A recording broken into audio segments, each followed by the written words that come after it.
Winners don't do different things, they do things differently. And many times people ask, what do they do differently? One, folks, winners form the habit of doing things that losers don't like to do. And what are the things that losers don't like to do? They're the same things that winners don't like to do either, but they do it anyway. Losers don't like to get up in the morning. Winners don't like to get up in the morning either, but they get up anyway. Folks, losers don't like to work hard. Winners don't like to work hard either, but they work hard anyway. Winners form the habit of doing things that losers don't like to do. Folks, someone asked, are positive thinkers fools? Don't they recognize we all have limitations in life? Folks, don't we all have limitations in life? Yes, no. Folks, the answer to that is winners are not fools. Winners recognize their limitations but focus on their strength. Losers recognize their strength but focus on their weaknesses. Folks, this one sentence is so powerful, it can change anybody's life. Let me repeat. Winners recognize their weaknesses but focus on their strength. And losers recognize their strength but focus on their limitations. They learn to turn a weakness into a strength. I'm going to share with you a prime example. How can a person turn a weakness into a strength, folks? Our greatest weakness can become our greatest strength.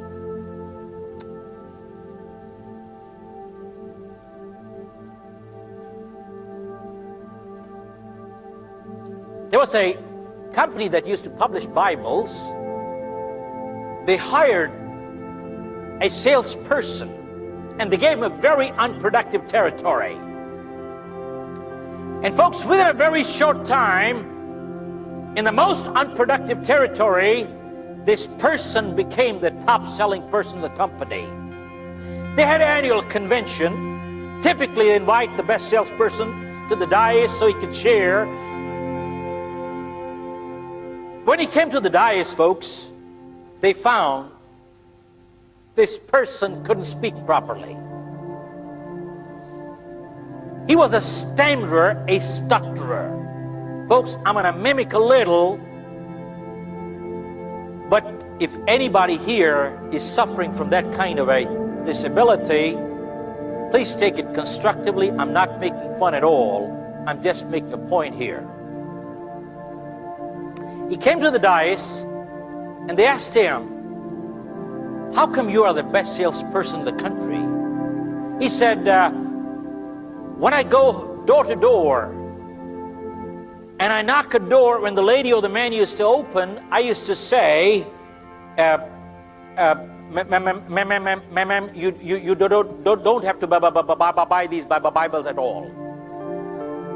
I can read it for free, or you can buy it, it's up to you. They said, don't read it, we will buy it.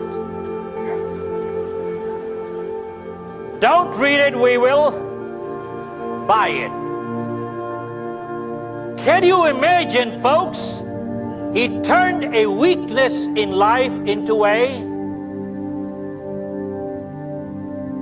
strength. Our greatest weakness in life can become our greatest strength.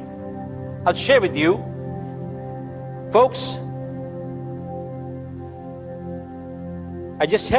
The other day I was passing by and I picked up a newspaper clipping.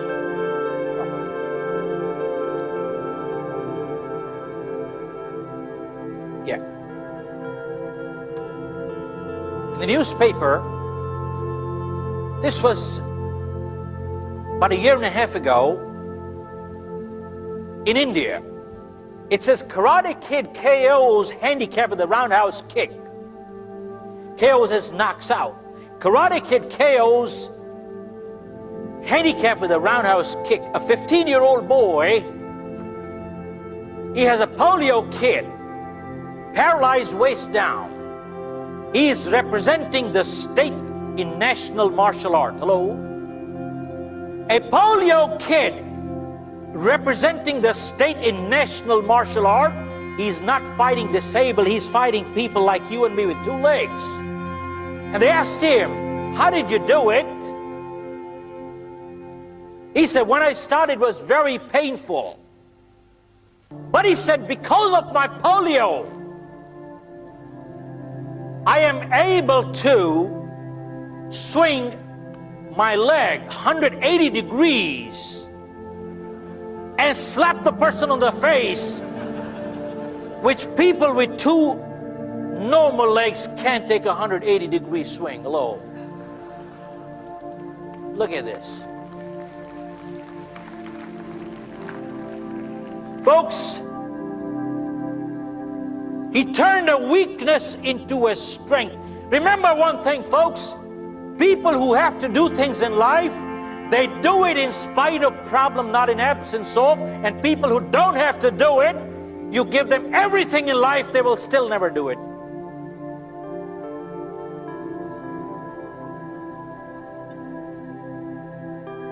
There are many, many examples.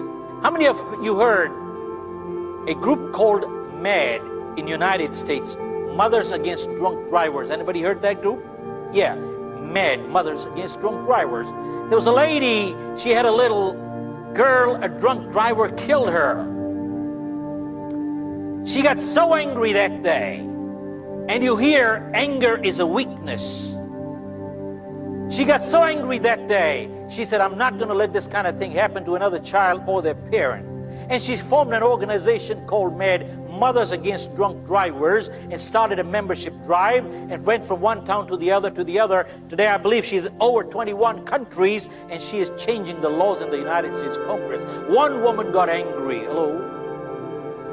One woman got angry, and look what she did. Folks, many times you hear people saying, I'm only one person, what can one person do? Folks, whenever history has been made, always one person did it. Masses never did it. And go check all through history. Positive thinkers have always been in minority, but they have always been a one-man army. Always. It is well said. Masses never created history, always one person did it. If you want to be successful in life, just see what the masses are doing. Do the opposite, you'll be successful. Hello? Folks, going against the grain takes a lot of guts and conviction. Hello? Going against the grain takes a lot of guts and conviction. And that is what is called leadership.